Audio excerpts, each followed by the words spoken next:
Welcome back, everyone. It is Wins Above Fantasy, episode 133. Today is Thursday, April 4th. As you are listening to this on the podcast, welcome everybody to the live stream as well. We have baseball, ladies and gentlemen. It is no more speculation, no more bold predictions and chalkboard picks. We've got about a week in the books here, Steve, and a lot to react to. You could pretty much spin the wheel on what players, what breakouts, what disappointments early on that we want to overreact to. But this is it, man. Nothing is better than checking the lineups.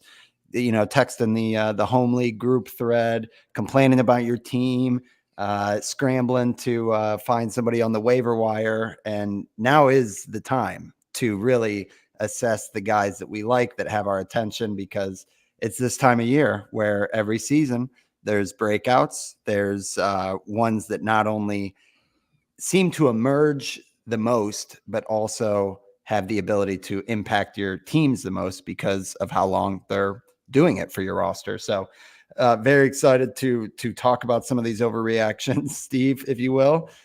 Some of these guys are names that we've talked about throughout the offseason. Other ones, of course, are kind of popping up out of nowhere. So talk to me about how the first week's going for you, man. Happy baseball. Yeah, it's great. As a serial box score checker, someone that's constantly refreshes their phone and looks at box scores, like I'm not surprised by anything in the morning, essentially, unless I'm asleep before like the West Coast games, which sometimes I'm up for those too. It's refreshing, and also like you're reminded of how much of a constant check in and almost drain it is monitoring all these scores. I know not everyone's like that, and a crazy person like me that literally looks at everything as it's happening. It's crazy. Like spring training, I check in here and there, and it's kind of like me getting used to checking the baseball box scores and looking at what's going on, being more casual about it. But getting reps in. Yeah, you get reps in, but then in season, it's go time when you're back into. It really is a long, arduous process. But that being said, I think we talk about every year. You don't want to overreact and focus on things and make too big of deals out of whatever 7 games at this point for most teams, even if that probably even less with the rainouts, right?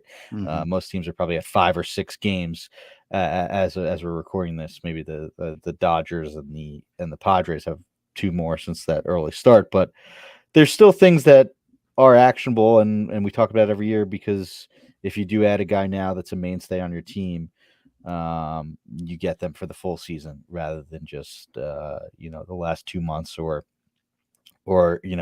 even if they do go cold, there's a chance that they pick it up again and you get 2 of the hot streaks instead of just the one, right? So there's definitely some actionable items. I know it is still technically overreacting over this short sample, right? Like I think Vlad Sedler of FTN put out a tweet about how Freddie Freeman had no RBIs and no home runs through last season, how Joey Gallo was a top performer in the first 7 games of the season, and he was like, it's early, and it is, but it's still time to react or overreact, because that's what makes this game amazing. It's a big picture game that we react to in small samples. Yeah, we're not going to not talk about it. When we got a podcast, we've done 133 of these. We're not going to not overreact here, guys. So welcome and join us. And as always, you can let us know your overreactions or any topics, guys, that you want us to hit on. We'll be here every week now that the regular season is underway. And you guys can find us on Twitter at WinsAbovePod. I'm at Van_verified. Steve is at Stav8818.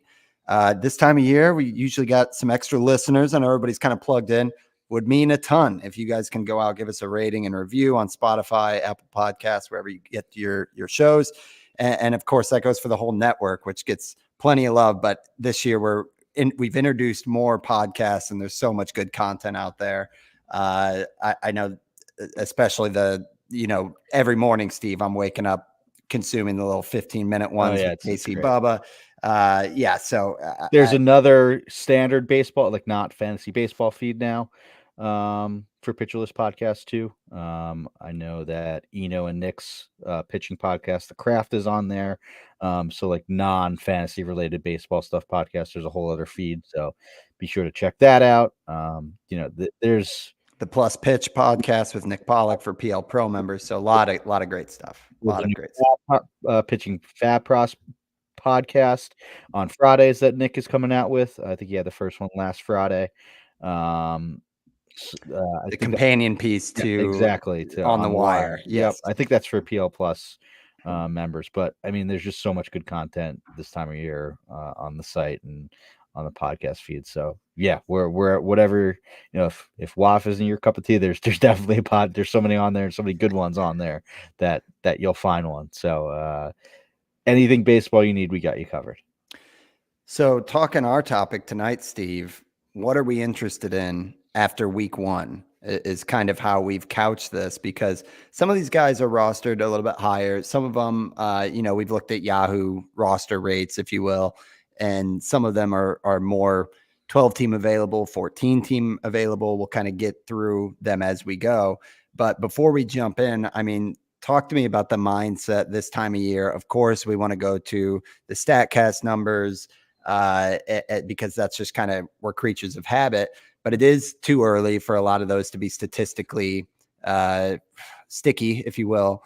But, like we said, we're going to react to some stuff. And on top of that, there's other things we can look at, like playing time updates, some approach changes early on, or even continuing approaches that we saw and liked from last year, that, it might be a little bit confirmation bias because, again, it's such a small sample size. But if we went into the season with a narrative we liked and we're seeing it, that's a good sign. And the flip side of that is, if we went into the season really liking a narrative, AJ Puck, then, we really would like to see the results follow that. So we have to kind of question if they're not as well.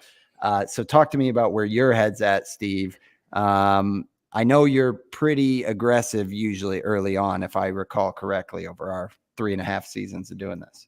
I am. And that sometimes comes back to bite me if I drop someone too quick. But I also like to think that I am pretty good at scooping up a breakout, even if it does come at the cost of someone that may start slow and ends up performing well on another team. But I'm confident enough in my abilities to replace any of that lost production. Then this is for more shallow leagues, right? Like weekly moves leagues. It's a different animal, right? I would be much more hesitant to drop guys that I drafted in like the first 15 rounds in like the standard TGF, even 15 to 20 in like TGFBI, like the deeper leagues of 15 teams, weekly moves with 5 outfielders, 2 catchers, things like that. But in a 12 team, or even like my home league 14, it's a 12 team now, but it was a 14 team last year. So that takes some getting used to.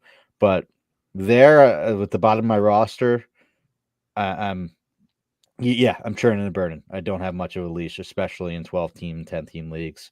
You got to act quickly, especially in first come, first serve leagues. I know a lot of the leagues have waiver periods when guys are dropped, but I think most people don't do weekly fab leagues, honestly. Right.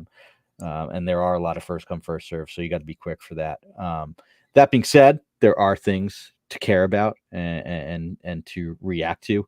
Someone that I'm going to give multiple shout outs to on the show. It's a great follow on Twitter, Thomas Nestico, at TJ Stats. He has his own like Stuff Plus metric. He does amazing breakdowns of pitchers. Basically, any interesting pitcher, if you go to his Twitter feed, there's a breakdown with like the stuff, the location, and just details about the start that he sums up perfectly in little nice concise tweets with everything you need to know, basically about every starter that you would care about. And he put out a tweet yesterday about what you should care about early in the season, and he talked about the metrics that he would put the most weight on, and that's max exit velocity, right? Like something that especially if you're setting career highs, and sprint speed, things that stabilize essentially in a sample of 1. and talked about the fact that there's not really enough data to look at metrics such as ground ball rate, like any batted ball metrics that need a larger sample to stabilize. So pull rate, ground ball rate, like it's just too much noise in a 6 to 7 game sample. But that being said, there's also things that you could put some weight on that he talked about, with like plate discipline. So chase percentage, whip percentage, um, anything that comes out of how your plate approach is something that stabilizes quickly, and that we could put some weight in, even if we are only just 6%. This 6 games into the season, and then we talk about like the rule of thumb with barrel rate and hard hit rate, which stabilize around like 50 balls in play. For most guys, what we're probably at like 10 to Uh, 20, right? So yeah. we're like halfway there. Like probably takes to like the middle of April to get there for guys to make a lot of contact. Spoiler alert, I was looking at someone that now we're going to talk about in a few that is now making a lot of contact. So he had 20 balls in play, which is probably pretty high Hmm. for someone right now. So it's probably more like 10 to 15 for most guys. But there is some stuff that you could look at, and TJ did a great job of that.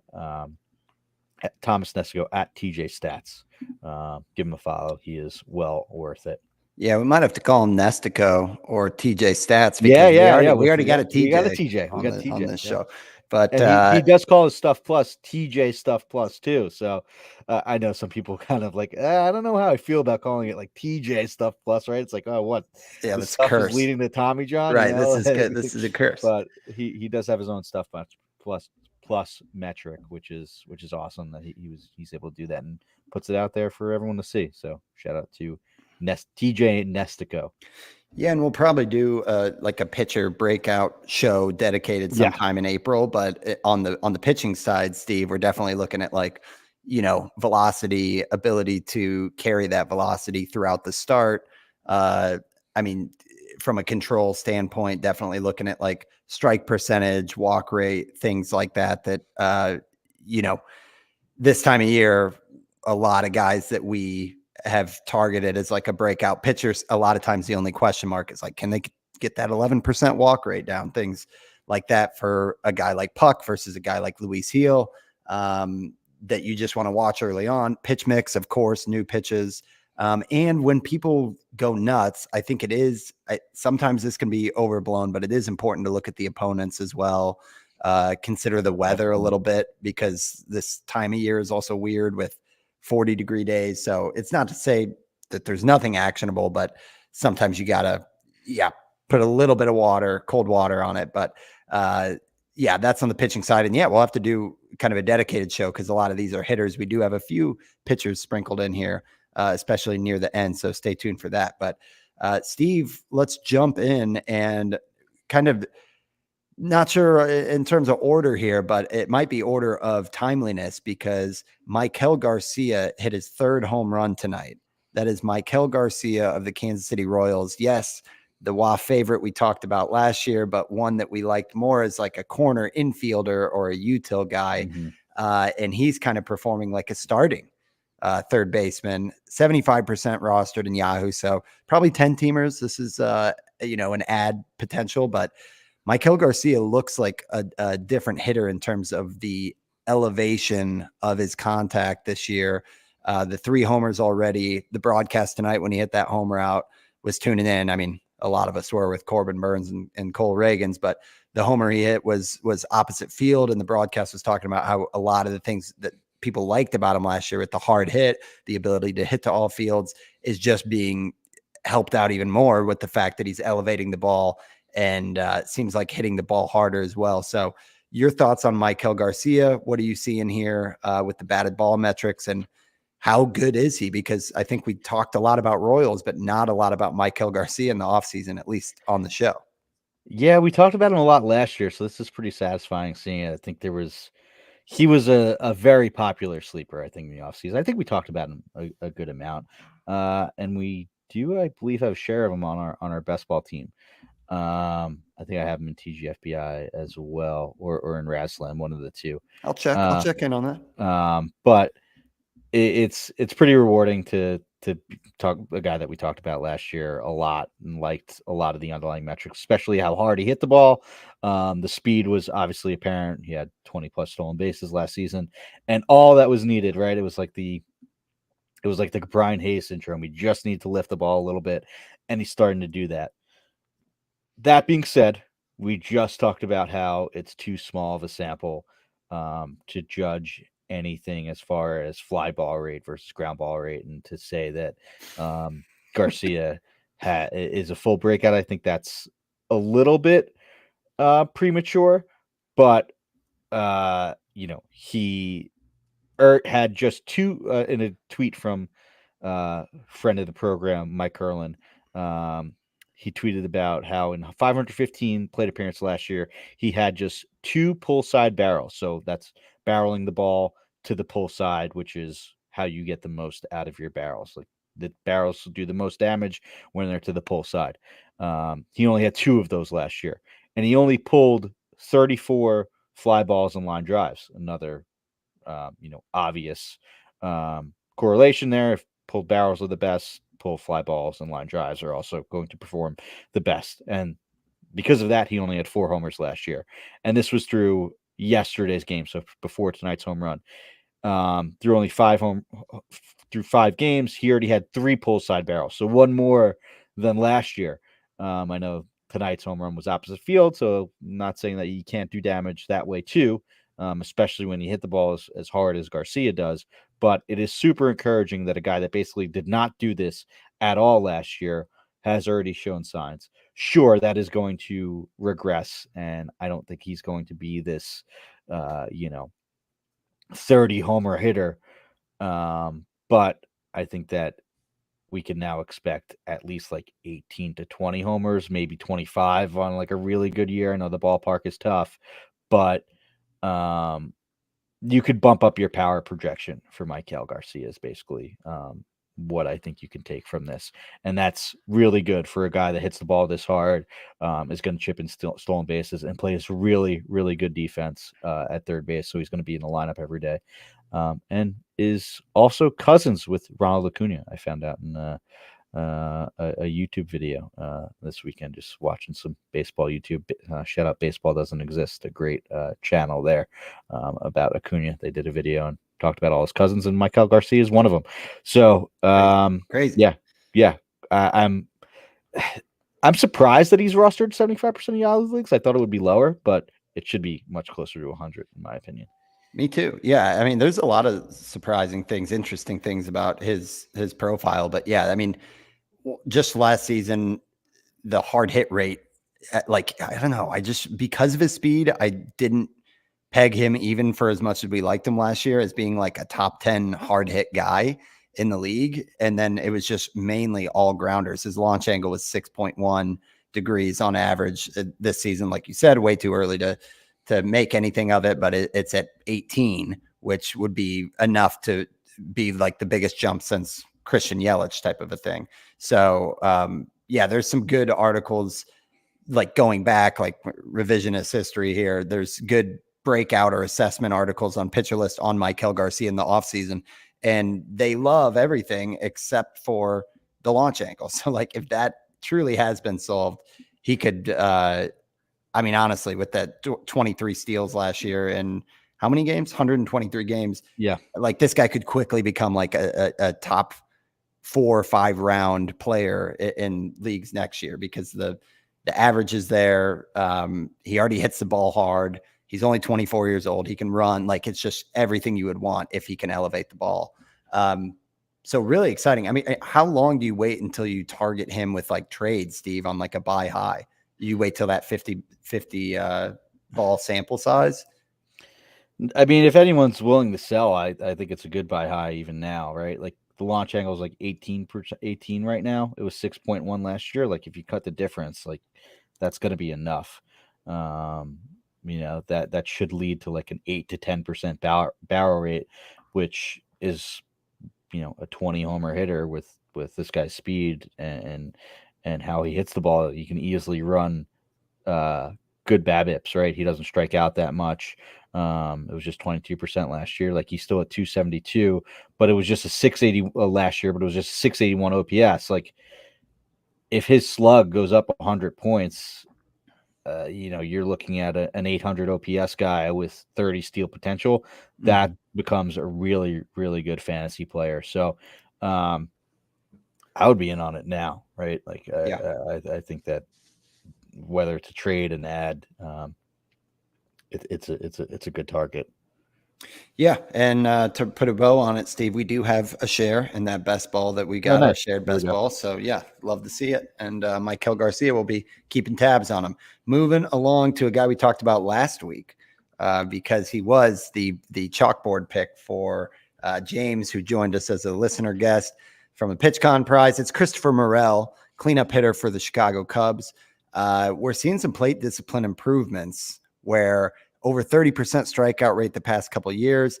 It is way down. Is this a typo, Steve, that it's under 5% so far? Under this year? 5%. Yeah, I believe he Oh, struck man. out one time in 22 plate appearances, maybe twice. Yeah. So Morel is on fire. I mean, at least quick tabs on my like home league settings, ranked 15th in the league. But yeah, 381 average is 1171 OPS, thanks to a couple of homers. No steals yet, but he should be able to chip in. Yeah, I mean, Morel here, Steve, it's again too early to say it, but if he even gets that strikeout rate down to like 25%, then this would be a total breakout season for him, given how much that was like the one black eye to his game. What are you seeing with Morel early on here? Yeah, there are no questions about his power. He has as much power basically as anyone in the league. Like, Which is crazy with his it's stature. Like, I yeah. guess 5'11", he's not small, but He 145 pounds. Like, no, that was I was listening on the Cubs broadcast. That was just they had that up even on opening day as his listed weight, 145 pounds on like the big screen, but they updated it. He's like 205. So yeah, he's not this little tiny guy, and even if you watch him, but he hasn't ran a barrel rate lower than 13.4% in close to like 230 games now at the major league level. So this guy can square up the baseball and is going to hit home runs. The only thing that was holding him down as far as offensively was that strikeout rate. It was above 30% at all of his major league stops. And therefore that kept the batting average down and kept the overall production down. He doesn't play great defense, so it was easy to rest him. But the Cubs want to give him run in the field and at the plate. Like he's batted fourth, I think, every day. He's played third base. There's been some misplays and it's been an adventure, but Craig Counsell has said that they want to get him out there as much as possible. And when he's not at third, he's playing he's DH. He's in the lineup. They don't want to take his bat out of the lineup. But if any of these plate discipline games are real, like this could be a fantasy superstar. He has a 20% power rate right now, a 50% hard hit rate, and yeah, just the 4.5% strikeout rate. Like if he keeps it under 30%, he had 247 last year with how hard he hit the ball and how well he runs. I know not necessarily for steals, but that has an ability to lead for high BABIP, and it wasn't even that high last year. It was just 303. So this is a guy that could run like a 350 BABIP with how hard he hits the ball, how well he runs. So there can be, a 270 average, I think, in there. And if the strikeout rate goes down even further, like the upside for that is like, you're talking 280, 35 to 40 homers with the raw power that he has. He is someone that I'm very, very, very excited about.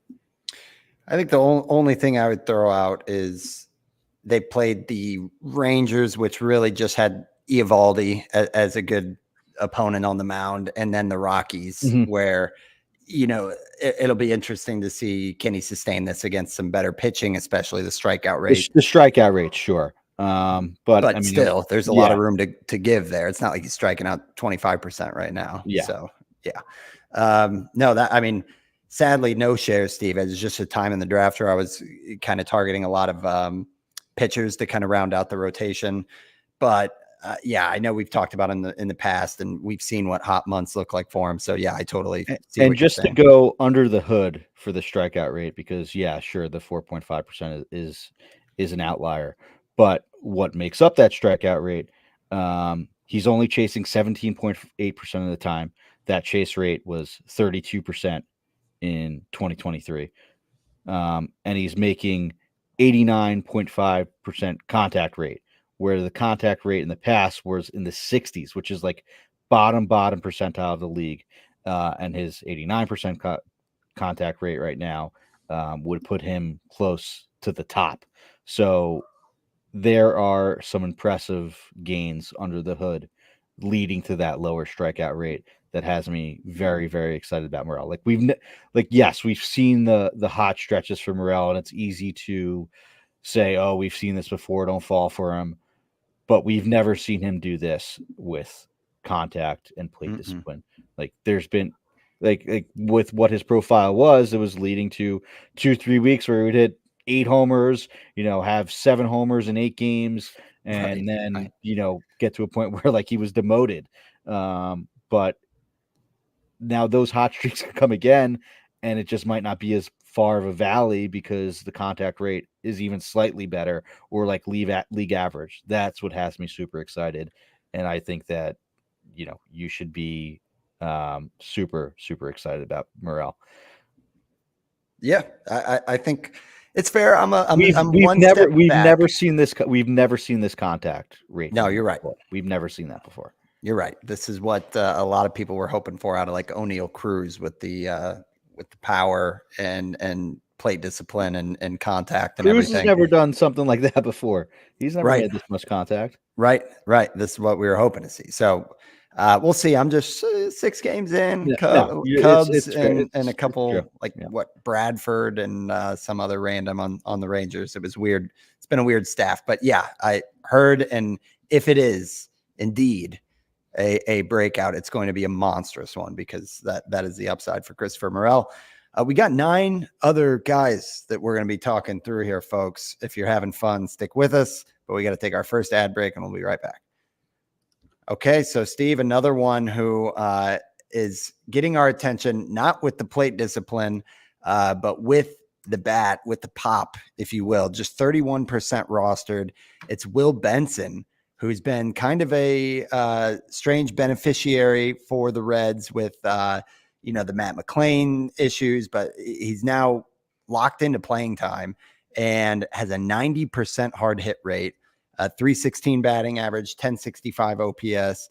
And yeah, when he's on this, I guess, against right-handed pitching, so about 2/3 of the games, he's hitting second in that lineup with that home ballpark. A lot of excitement, but also the 42% strikeout rate so far. Not sure what we make of Will Benson. I think you at least got to, it seems like a spec ad, if nothing else, because it's been impressive with what he's been able to do with the hard hit, things of that nature. But talk to me about what you're seeing from Will Benson, a guy who was somewhat on the radar last year, but just seemed like he was in that crowded but exciting Reds offense. What do you think on the 25-year-old outfielder? The biggest thing for me with Benson, I know the hard hit rate pops, but the strikeout rate is concerning. But the biggest thing for me is the playing time. He did not play versus lefties last year, and he's been in the lineup versus every lefty. I think the Reds have seen 3 now, which is a decent percentage of their games. Like half their games were versus lefties, and he's still been in the lineup. And then he's batting second versus righties, so that's pretty telling to me. I think Cincinnati's offense is going to be really good, especially when it turns the summer and they start playing some home games. I don't think they've been at Great American Small Park just yet, but Will Benson, I think it's definitely more of a spec ad, and the strikeout rates are concerning, and it looks like it's still going to be there to stay. But hey, he was productive last year in more of a part-time role. So if he gets more at bats and just holds his own versus lefties, we could see another guy that's going to have some interesting power and speed. I know Morel has a good sprint speed, but he really hasn't shown the willingness to run. Um, Will Benson had 19 stolen bases in 108 games last year. So, And yeah, 92nd percentile on sprint speed while you yeah, brought up that metric earlier. yeah, So that's this season, I'm sorry, so far. yeah, So one of the ones, so it's even better than it was last year. yeah. So yeah, I mean, this could I mean, I guess you said how many games last year? 108? 108 games, 11 homers, 19 steals. Was caught 3 times, so 19 for 22, good success rate as well. Yeah, and even with the strikeout rate, yeah, Yeah, that yeah. average being He up in he the takes a 270s. walk too. So he had a 365 OBP, and sure, striking out 31% of the time. I think that average on the higher side, it would be more like 250, not the 275 that he had last year, but that could still be an OBP of 350 ish if he walks, 10 to 12% of the time like he's been doing the last 2 years. So, um, it's a good opportunity in that ballpark, in that lineup context with how hard he hits the ball. The fact that he plays every day is intriguing. It is, and just 31% rostered, like we said, in Yahoo League. So definitely available in like 12 teamers. Go out, get yourself some Will Benson. But let's shift over to another guy in that same roster range. It's Brendan Donovan, Steve. One I've been pumped about. He's one of my top share guys this season. I think it's 4 out of 5 NFBC leagues. And so far, so good. Betting 308 with a 938 OPS. The barrel rate, albeit extremely small sample size, at 12% or 11.8%. What I like most, I think, this goes back to kind of the intro where we're talking about narratives and trying to connect what we saw last year to this year. If you tuned in to me talking about Donovan in the past few weeks, one thing I really liked was an article about how he basically broke out in his last couple months last season. No one was paying attention because they were too busy thinking the Cardinals were a dumpster fire. But Donovan finally started putting it together with some of the pop that we were excited about in the preseason. He talked about how it was all about his aggression on the first pitch, where he was getting way too passive. And he's kept that aggression so far in this short sample that we've seen. And yeah, it looks good. I mean, there's the strikeout rate is up a little bit to like 25%, but we talk all the time about how if that's what it takes to kind of unlock a little extra power, you might take that trade off, especially for a guy who walks quite a bit, because that doesn't really help us in 5x5 leagues. So yeah, I like Donovan here. He leads off every day for the Cardinals, just 29% rostered. I would just from where I was at a couple weeks ago, what we've already seen, I would endorse Brendan Donovan over Will Benson. That might be a split camp on that, Steve, because I'm a homer on that one. But I do think there's a really good player here with Donovan, and he's shown it already. So, what are your thoughts for Donovan? Kind of multi-position guy, and any other notes to add on this one?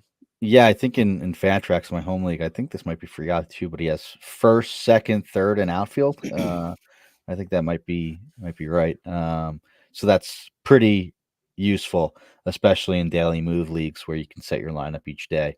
He did leave Yeah, the game. He did leave the game with an elbow thing after he got hit by pitch. So yeah. stay Has there been tuned on that for sure. has there been any news as far as like X-rays or anything on that? I haven't seen an Nothing yet. update. Nope. Okay. But yeah, I mean, I think the Cardinals offense is better than people think.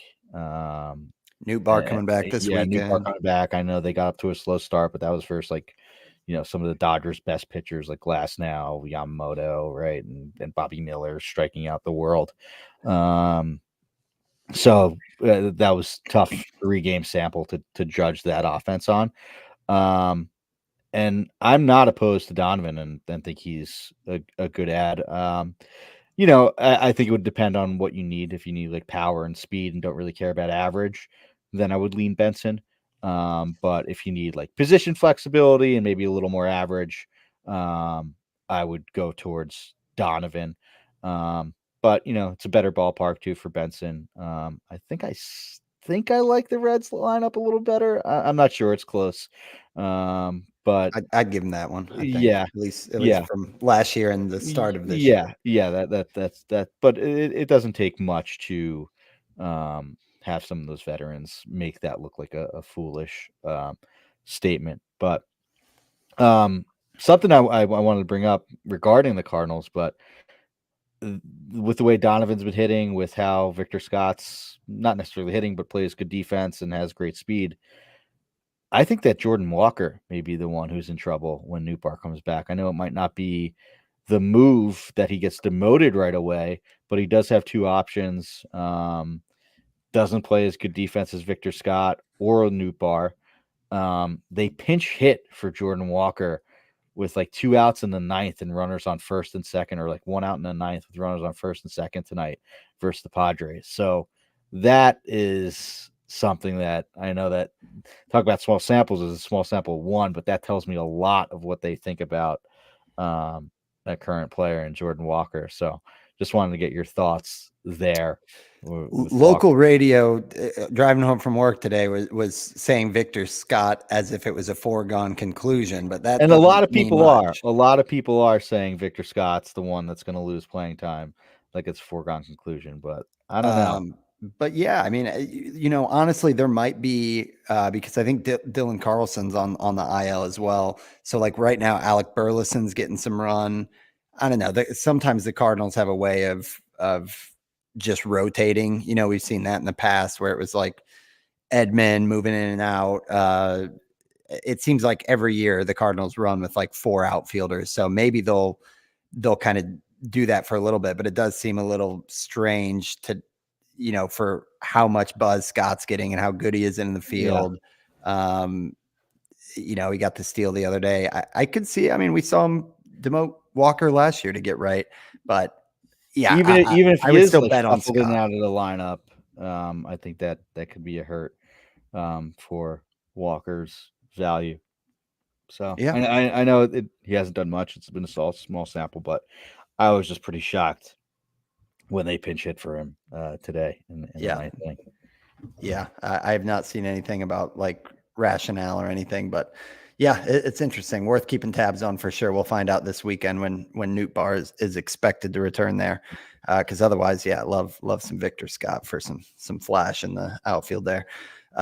Speaking of outfield, another guy that we've been liking, Steve, especially myself, as he is a chalkboard pick.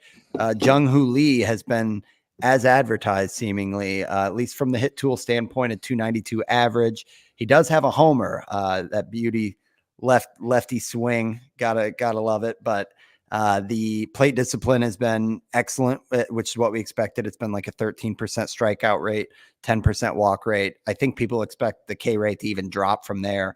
But from what you had mentioned with to kick off the show with TJ Stats talking about sprint speed being a good indicator, that to me is the path forward for Jung Hoo Lee because he should deliver more pop than a Stephen Kwan. He's my comp because it's kind of that average guy, same range of the draft that could really save your team, but you're wondering what else they're going to do besides runs and average. I think Jung Hoo Lee has that 15 homer where Kwan might be more around 10, but Kwan's got the speed. Now, with Lee, he didn't run that much in the KBO, but 15th in the league so far in sprint speed. And that is where I'm really hoping that because he ran a little bit in spring training, that the Giants actually let him go on the base paths. If so, it's going to be a different looking type of breakout, but something that has honestly the upside of like, it sounds blasphemous, but even like a Luis Arias with some speed, some pop for Jung Hoo Lee. So I'm drinking the Kool-Aid, no question. And it's early on, but I've liked what I'm seeing. And hopefully, yeah, we're not getting empty batting average here. But your thoughts on Jung Hoo Lee, Steve? You threw him on the rundown. I was happy to see it. He's already hit a ball 109 miles an hour, which is something that TJ Stats talked about. Max EV, Saras talks about it a lot, how it's just a judge for raw power. To do that in just a 6-game sample shows me already that he has, more power than Stephen Kwan. Is running a 59% hard hit rate, which I don't know if Stephen Kwan's ever had a 6-game rolling average of a 59% hard hit rate. Maybe this year though, he has been pretty good He's though, looked and good. Yeah. I've loved myself some Stephen Kwan over the years too. I know, man. Do we have But shares? Do we have shares? Because we have been leading the train, and I thought there might be a little bit of a bounce back, but I got moved. and it looks like there could be. And the Cleveland offense looks like it's peskier than it has been in years past. But hey, They fooled us in the past. just to Owen compare Miller. this, Stephen Kwan's max EV this year is 103, and his hard hit rate is 20.8%. So Wow. that just goes to show you the difference. Stephen Kwan does have a homer, does have a steal, and is hitting 310, but his OPS is 782. Jung Ho Lee, I think, in like the 90th percentile outcome, could run like a over 800 OPS, right? Which is amazing for a guy that makes this much contact, can take a walk, and should throw in some speed. He does have an attempt. He's been thrown out though. Oh, that's good. I actually did Yeah. not realize Jung Hoo Lee had an attempt. Okay. That makes me feel like, at least, I mean, we've said it ad nauseum that it's mostly about the intent. So love to see that. Another outfielder, just to keep us moving here, that's rostered much less at 38%, but offers plenty in the speed department. It's Jose Siri, who was kind of not like home league, but in some of those, he was on my Raz Slam team last year, Steve, that went off. And I think we had some shares. Yeah, He's always been a guy. We liked him a lot last year. Yeah, I think maybe more. Yeah, and Okay, so this offseason, Siri said that he had all intentions to go out and steal 30 bases. He already has 3 steals. He had a homer, I think it was yesterday or day before, hitting 250. You're going to see a lot of strikeouts with Jose Siri. That is part of what you're signing up for. But what's intriguing to me is he is playing every day. Despite not being able to hit lefties at all, and the Rays kind of always tinkering with platoons and everything. But if he's playing every day, he's going to get a lot of opportunities to steal. And I wouldn't bet against him at this point on getting that milestone of 30 steals. Just 38% rostered. This is not a rabbit. There is some pop here to go with it. And the average, you never know. It could be anywhere from like 230 to 260.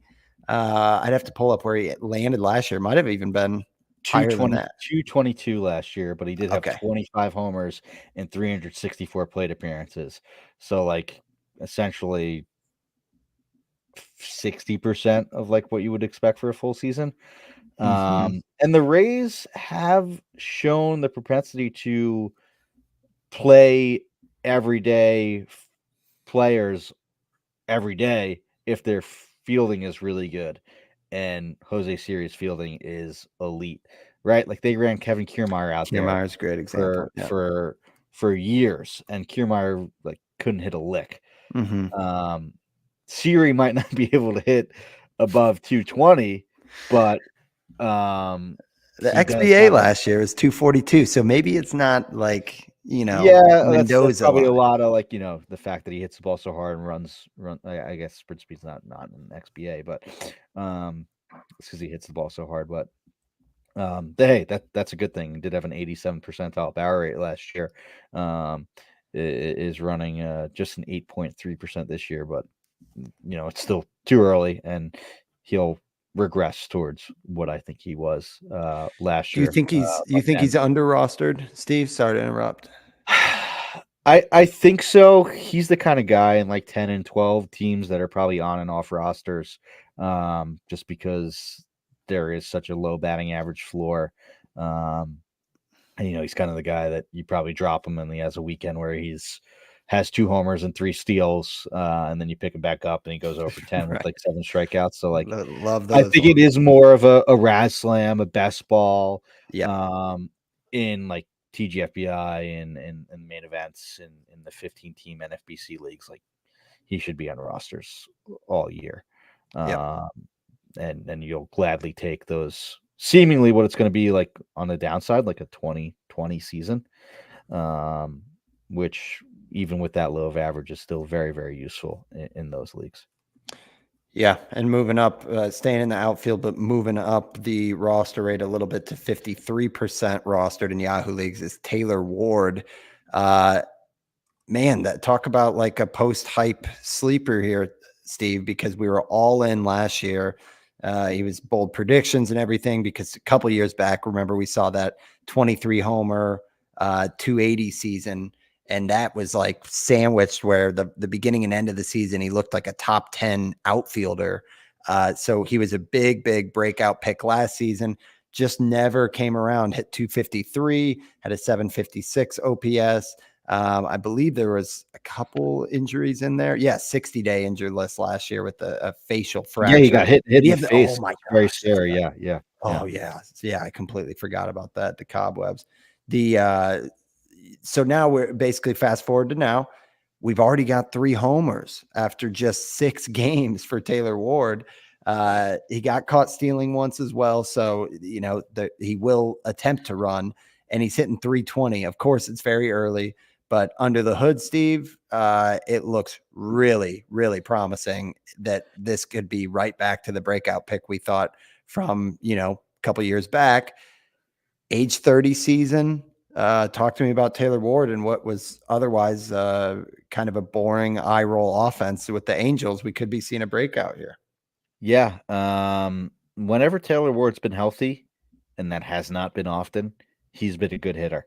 He had a 137 WRC plus in 2022, which is why we were super excited about him last year. And it was such a shame. Like as soon as he started to get going last year, it seemed is when he got, and then he got hit in the face. So just been super unlucky. But I just think that it's one of those post type things where people are probably tired of hearing about Taylor Ward and the fact that it's taken him so long to get here. But he is a good hitter. And he just needs to stay healthy. Like he pairs that low 20 strikeout rate with an above average barrel rate, and someone that hits the ball hard, at a good clip. That whenever you build one of those leaderboards that we always like to do, it's like filter on K percentage lower than 25%, barrel rate above 10, and a hard hit rate above 40. Like Taylor Ward shows up on those lists, which is just a sign of a good hitter. And I think that it's just easy to forget because he's been through so much, and it's been a little bit of a while, and he's burned people recently in the past. He is striking out a bit more, but he's also swinging 10% more of the time. That's what we're But talking about. only whiffing 2% more of the time.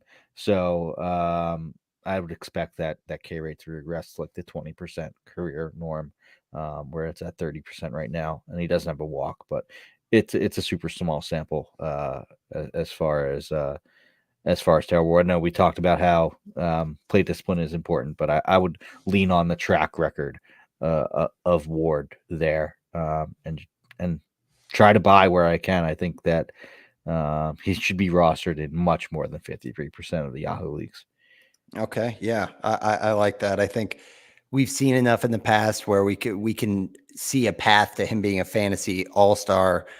We saw that for months at a time just 2 years ago, and to see something this convincing again, it's like piecing the results with a narrative, and that's sometimes not fair. But you don't really care when it's it's a rental if it doesn't work out. So that's Taylor Ward. I think of this list. So when you go kind of top to bottom from roster rate, we've got, well, we talked about Christopher Morel. He's rostered pretty much everywhere, but Michael Garcia, 75%. Then it would go Jung Hoo Lee, 71%, Taylor Ward, 53%.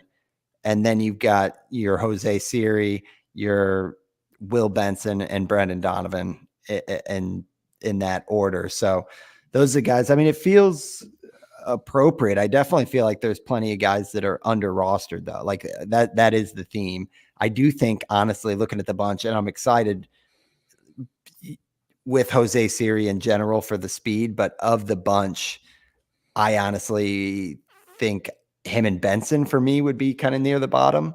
But yeah, I don't know if you've got any takeaways. I do agree Ward at 53% with what he's showing kind of jumps out as like, man, how is he not rostered more? I think Jung Hoo Lee as well at 71%. Yeah, I think he should be close to everywhere. Jung Hoo Lee should be everywhere. I totally agree. I think my order would be Benson, Donovan, Siri for like the 30% guys. Gotcha. So I see what you're saying. So you prefer Yeah. Benson, then Donovan, then Siri. Yeah. All right. Well, first of all, shout out to Rich in the chat. This guy is just carrying the comment section. So if you guys listen, if you're out there, I see Joe chiming in as well. You guys got to jump in. Uh, Rich says, wish I heard Van's view on Lane Thomas before I drafted him. Hey, blind squirrel, Rich. For some reason, whatever reason on the chalkboard, my fades every single year have been like 3 or 4 right. So like I don't like being the storm crow, just like casting clouds. I used to do that in fantasy football where I'd like draft Drew Brees and announce to the league, like, sorry guys, I'm ending his career. And then he would have like a terrible year at age 40. So yeah, take that for what you will. But we have pitchers next, and that's going to round us out. But we're going to take our second ad break, and we'll be right back. So, Steve, man, it happens fast where we're hearing all these names. It seems like we've got 30 potential pitchers that we want all the shares we can possibly have, but it's just not how drafts work. And then it happens fast. About 2 weeks later, we're in the season. We know who are kind of appearing to be busts. And on the flip side, we're seeing some just incredible breakouts. Then there's the in-betweeners where it's like, you know, I want to see more, or I like this, but the control was wobbly, or look at who the opponent was. One that fits into the should be a breakout category for me is Jared Jones. And this, you know, this was one that we didn't even know would have a Ross or a rotation slot coming out of spring training. And then it got awarded. Nick Pollock, shout out, was all over Jared Jones, one of his favorite names in the home stretch of the offseason. At Miami, 5 2/3 innings, got the win, 10 strikeouts for Jared Jones. He gave up 3 runs, a couple walks, but and by the way, gets a tougher test with the Orioles next week. But man, if you drafted Jared Jones, you just have to love seeing him put up these numbers. What are your thoughts, Steve? Sadly, I believe I'll double check, but no shares for me. However, I am always a fan of some dominated pitchers. We do have one share. One share is good. And is that in our? No, that's my Raz Slam League. Let's go. Let's go. I don't have him anywhere on NFBC, but I do have him in my home league, my home keeper league, and also another 10-team league that I did, or standard roto league. So like all my Yahoo like leagues with buddies and my home league, I have them. So do have plenty of shares, just won't be out in the public leagues or the expert leagues, if you want to call them those. That being said, it's really, really hard not to get super, super excited about Jared Jones after just one start. There's an article on Fangraphs by Ben Clemens that was, let's all get irresponsibly excited about Jared Jones and just break down how good he was in that start versus the Marlins. And it's a big comp, and it's in no means saying that this is 100% going to be the case, but the player that you look at, that you think of when you watch him pitch, is Spencer Strider. It's just an elite hard fastball up in the zone, and then a slider that he commands well, that nobody can hit. Like just a fastball that, like, you watch Spencer Strider, right, and he throws like a 99-mile-an-hour fastball like right down the middle, and guys just can't hit it. And that's what it seems like with Jared Jones. Nick Pollock too, also in his roundup, said like this is Spencer Strider, so like it's not just me, some pitching schmo or someone who gets way too hyped about it. Dude, the 7'6", the extension is 7.6. Like that is beyond Freddie Peralta. Plus that combine that with the velocity, like that is nuts for a fastball. Yeah, it's impressive. I'm pulling up some of the other stuff, but the height adjusted VIA is elite 1.7, 98th percentile. The IVB is 17.7. That's 81st percentile. Extension 98th percentile. 97 mile an hour is 96th percentile. Like the fastball is just amazing. And then you look at the scatter plot, the strike zone plot, and it was just all dotted up in the zone.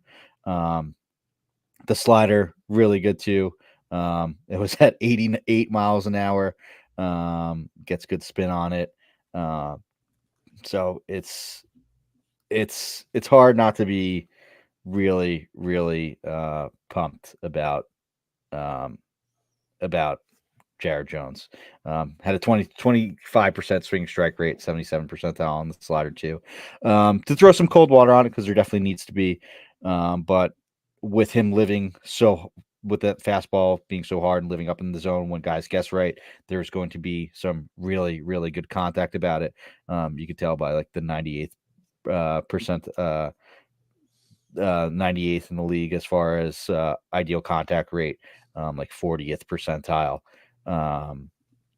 there, which isn't great, but hey, that's also like something that Spencer Strider deals with. Like if he has the command, which I'm not sure if he does, if he has the command that Strider does, then he is going to be like a true ace. If he does walk, 10% of the guys, then it could be more of mid to high threes ERA, a ton of strikeouts with a bunch of home runs, and still be a really good pitcher. Yes. In reality, it's probably going to be somewhere in between that.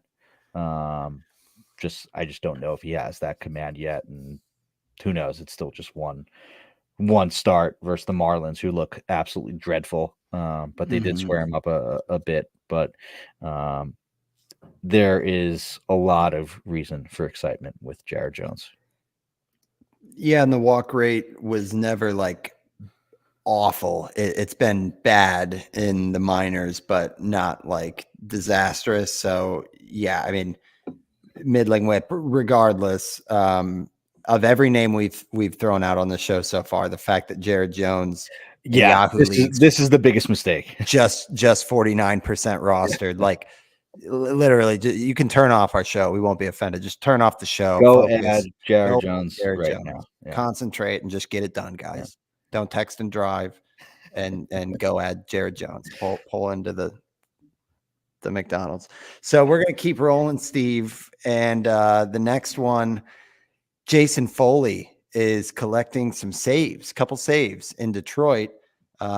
Certainly can tell you I got Alex Lang shares, not Jason Foley shares. I don't think many people did have Jason Foley shares in the offseason. Yep, he was one of the biggest fab bids over the weekend for sure. A couple saves and a win. But talk to me about Jason Foley, 60% rostered in Yahoo leagues. People chasing saves. It makes sense.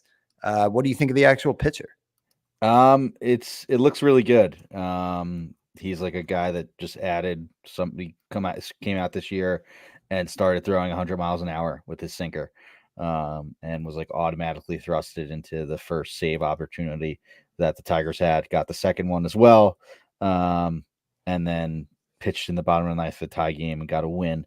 So yeah, he was throwing like 98 last year, which is really good, but he's averaging 101 with the fastball this year. So added 2 ticks to that amazing sinker, and he's doubled his swing strike rate. So it looks like closer stuff, and definitely should be added if you need saves. I think Detroit still they have some other options like in the back end. Shelby Miller's looked really good.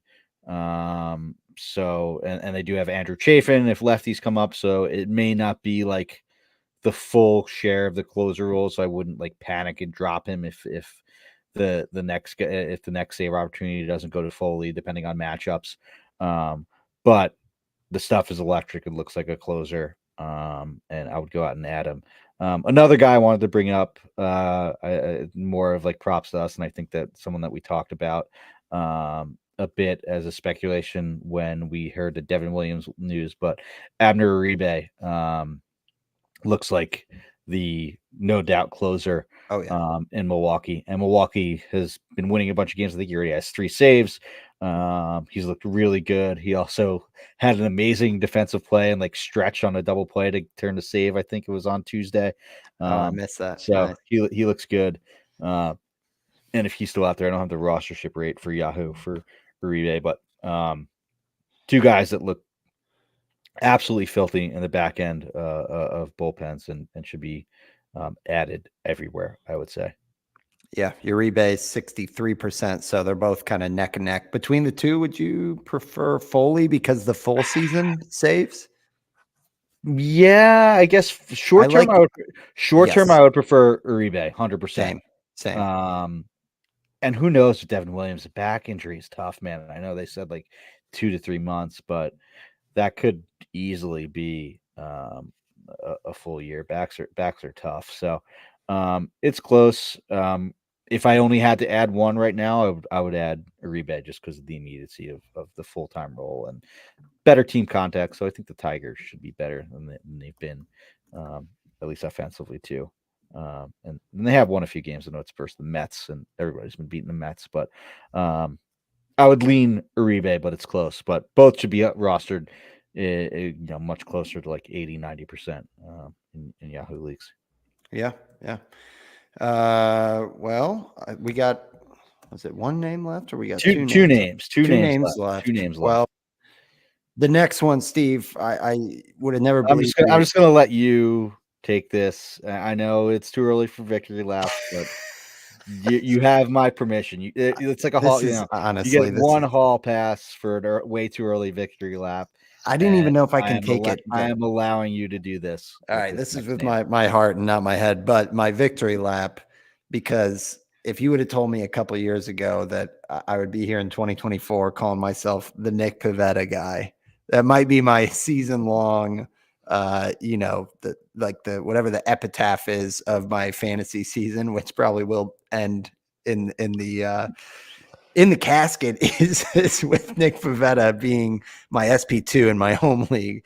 And yeah, this is so far so good, at least on the results front. Although he did go against at Oakland today, 5 innings, just 3 strikeouts. And when I say today, I mean Wednesday, no runs.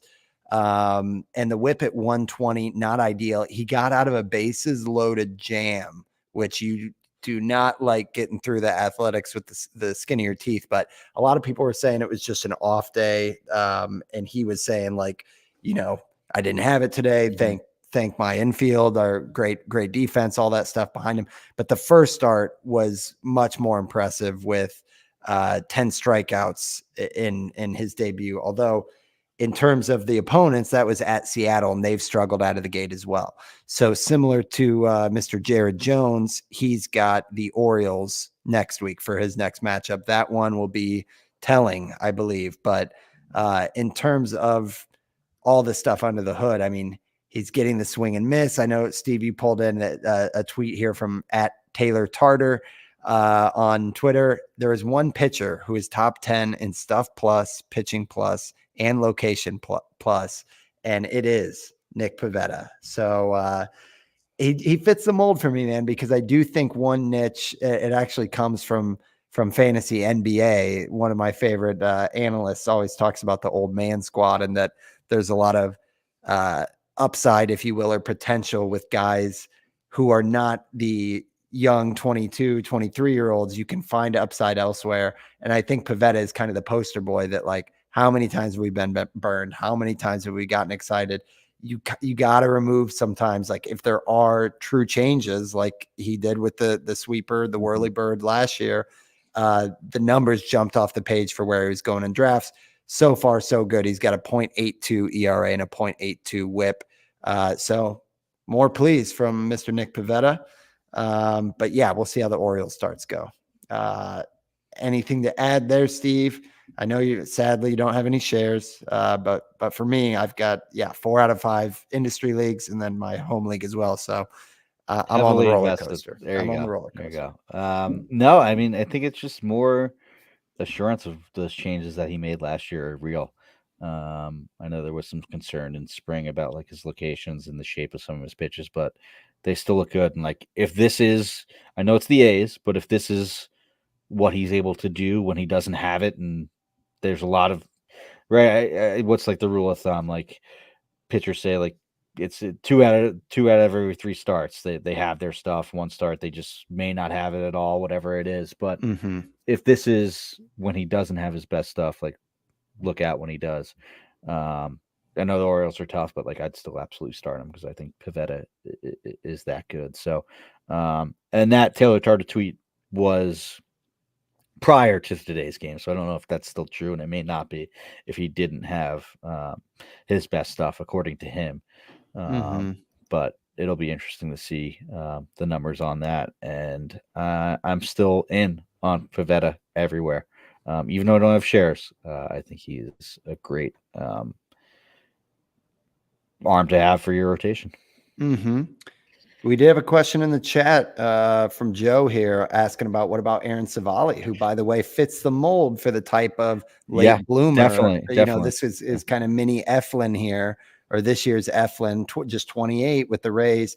You're always wanting to look at like, tinkering with the pitch mix with the Rays, and Savali's always been a tinkerer. I mean, when I think of guys like, honestly, bringing up this name, but Trevor Bauer and Savali are like two of the names I think of people who are constantly like changing their pitch mix. And if you look, he's throwing his sinker 29% this year versus 18% last year. He's dropped the curveball quite a bit. What I'm a little concerned about is that curveball was actually one of his best swing and miss pitches. So I am a little just at a surface kind of scratching my head at what the Rays got going on here. But that said, so far the results have looked solid with the more than solid with the Blue Jays, 6 innings, 6 strikeouts, just 1 earned run on that one, and then picked up the win there, and then picked up a tough luck loss against the Rangers today as we record. 6 innings, 8 strikeouts, again just 1 earned run. So it is. So far a great start for Savali. I think that's a great name. Honestly, just again, looking at what's going on here, it's like not really seeing like the velo jump. There's something here that we've got to be overlooking, but maybe that's a quick Twitter search. But yeah, good name there. I don't know, Steve, if you got anything to add on Savali. No, it's someone that I wish I paid more. Not that I didn't pay attention to, but it's sort of what we bought into last year with the Rays with who's your boy Eflin. With Eflin, right? Like it's just the Rays identified something that Savali does really well. Maximize that, even though it doesn't look like they're doing it this year. Maybe we got to find out what exactly. It's a new sweeper. I'm sorry. He just added a brand new sweeper, and that's getting not great whiffs, but has yet to give up a hit so far. So yeah, so a breaking ball that you could throw for strikes, like leave it to the Rays to figure out something like that, right? So yeah, I wish I just blindly said Savali Rays draft more often in during draft season. Yeah, that's a great one, and I think Rich brought up Shelby Miller. I don't know if we have any closing thoughts there, but Shelby Miller, I think he was mocking the Reggie Miller looking good YouTube video. Boom boom goes the dynamite. Are you familiar with that, Van? Oh yeah, that's a classic here. There's not a whole lot to do in the Midwest, Steve. So any of those viral videos were usually all over. That said, Shelby Miller 4 scoreless this season. Let's not overlook. Yeah, hey, I brought him up as a guy who could maybe steal some saves from Foley over there in Detroit. Oh man. Okay. Well, Steve, I'm off to Arizona for a bachelor party weekend. Somehow we got one more name to talk about here. Probably. Oh my God. Okay. I'm sorry. I defer to you, and hopefully no one dropped off to hear about my travel plans. Yeah. I got some travel plans this weekend too. We can get to that after we talk about this, but I know we're running a little long here, but hey, it's the first week of the season. So we could squeeze in one more name, and it's not just any name. It's probably the most exciting arm that was basically available in a lot of leagues, even up to today.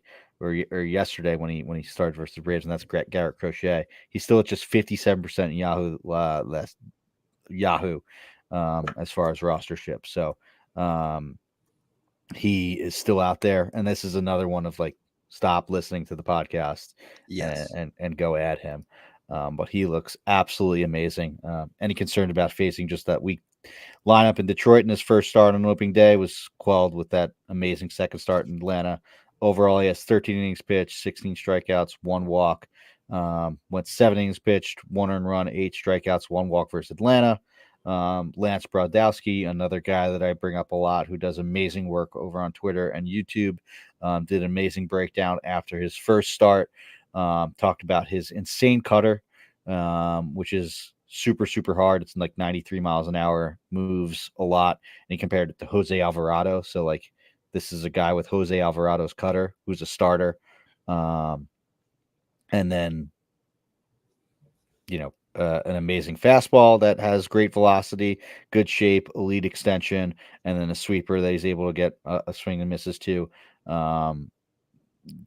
It's just everything that you could have hoped for with Crochet, like when you dreamed on him, like looking at him as a prospect, even though he really only made like 12 starts in college at Florida or Tennessee, I think he went to. And really did not pitch much in the minors, but like when you saw him, you could just tell that, hey, maybe something clicks here, and it looks like he has. Go check out Lance's breakdown on YouTube. I believe his most recent video from earlier this week. But he does a great job getting into like the pitch shapes and everything like that. But Crochet looks absolutely incredible, and is a must add. Probably, along with who did we say earlier? Jared Jones. With Jared Jones. I think I'd prioritize Crochet though. And then Jared Jones. Well, yeah. For wins, I think just the White Sox maybe. are so bad, but he might go deeper in games more often. And Nick does have some hesitations that the command isn't going to stick, and it may not be as sticky as it has been in the first. It's tough, but honestly, it's a great comp because both of them pretty much sit 97, and both of them have extension. I mean, I know it seems arbitrary, but for people who know, like, again, the best example is Freddie Peralta, who for years everyone said how dominant his fastball was, even though it only sat like 94 miles per hour because of the fact that he had like 7-foot extension. Jared Jones has 7'6" and Crochet is 7'1". So both of these guys not only throw extremely hard, but it just jumps on hitters right away.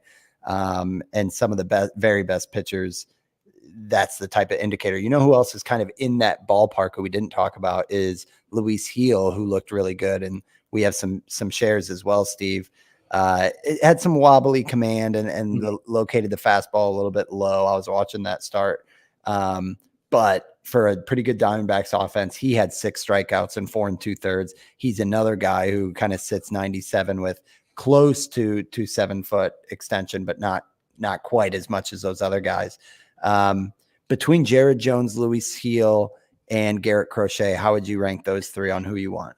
It's really close between Jones and Crochet. Okay. I think I would lead Crochet, honestly, because he's just done it twice. That would be like a tiebreaker for me. Yeah, that makes sense. And against Heel, the Braves. Yeah, right? and against the Braves.